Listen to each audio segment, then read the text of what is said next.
Jesus Christ Superstar. This is part of the continuing series on Jesus the Christ, and we spent the first part of this series on Jesus as the human, and now we've come to that point to talk about Jesus as the Christ.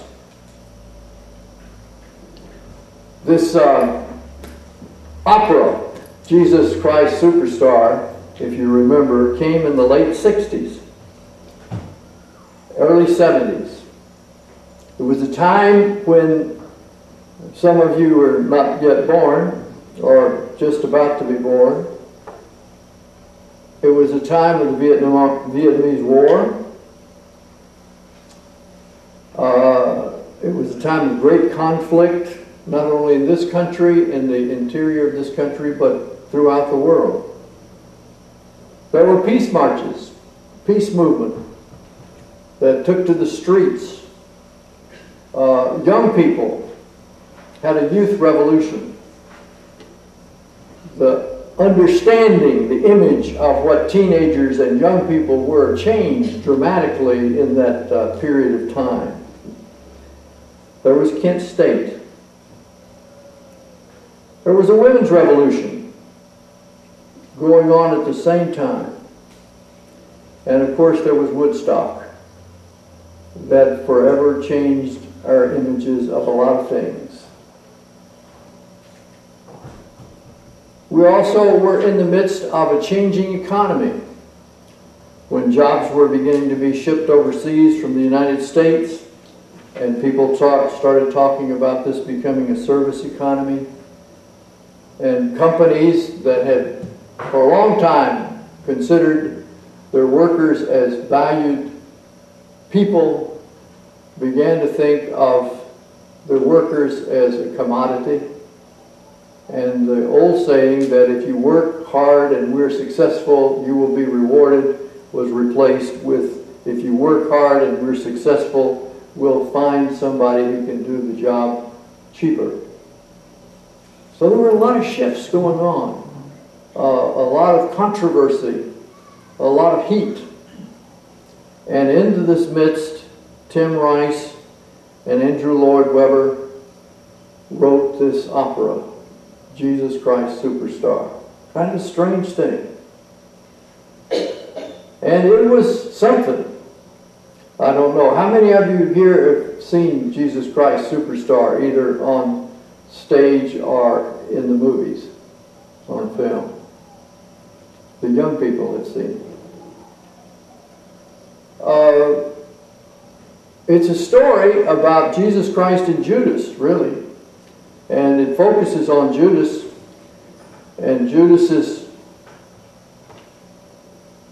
becoming very enamored of Jesus and then beginning to question, as Jesus became more and more successful, if this was the right way to go. There's a scene in which Jesus doesn't have time to feed all the poor, has other things to do. Judas gets very upset with that. Judas really wants to do good. But he also begins to see that the more Jesus becomes popular, the more danger there is that they will be opposed, they will be crushed by the Roman oppressors. And so Judas finally decides to betray Jesus, and there's quite a scene over this. And he does so, and then later in the play he regrets it. And of course there's the famous song that Mary Magdalene sings, I Don't Know How to Love Him, that sort of became very popular at the time. The Jesus Christ story is the story. It's the story about life. And it's told over and over again in many, many fashions and forms. Because it is the truth about life. That if you give up your illusions, you die to your illusions, and you give your life for the sake of all human beings, then there is a possibility of life. That's what that scripture that Suzanne read a moment ago is all about. Now, there are lots and lots of interpretations of Jesus the Christ. And some of them have become very popular in the last few years.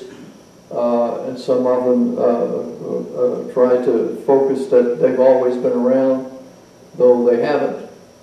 The literal interpretation of the Scripture and the literal interpretation of Jesus, if you listen to the literalists long enough, you'll find that they interpret things quite vividly.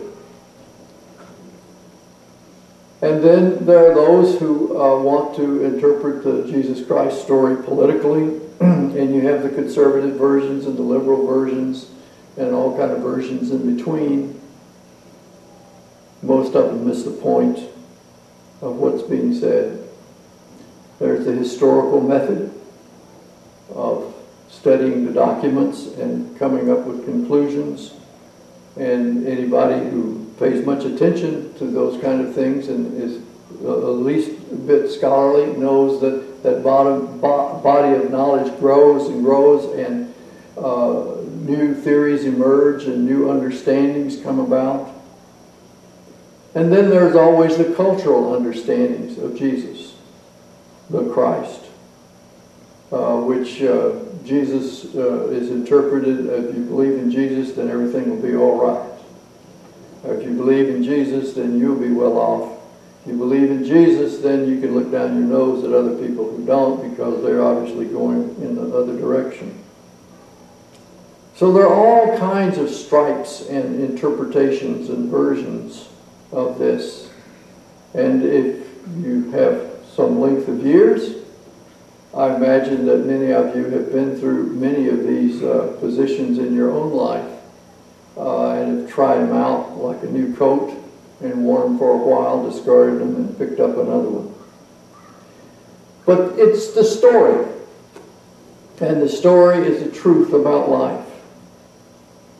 And that story is embedded in reality. It's not something that we apply from the outside or that we get a hold of by adopting some set of beliefs or some creed. It's just the truth about life at the bottom. That this is life and life itself. If you dare to give up your life to your illusions about life, to face the fact that you're mortal, that you're finite, if you decide to give up your life for the sake of all, then you live, and there's life. And if you cast your eyes about very much, you see the truth of that in every society, in every place, in every clime. That it is always those folks who've decided that life is something more than themselves, that they dare to go out and risk everything to push the new future, that is where life is bred. And that we all live off that. I like the story of Jonas Salk,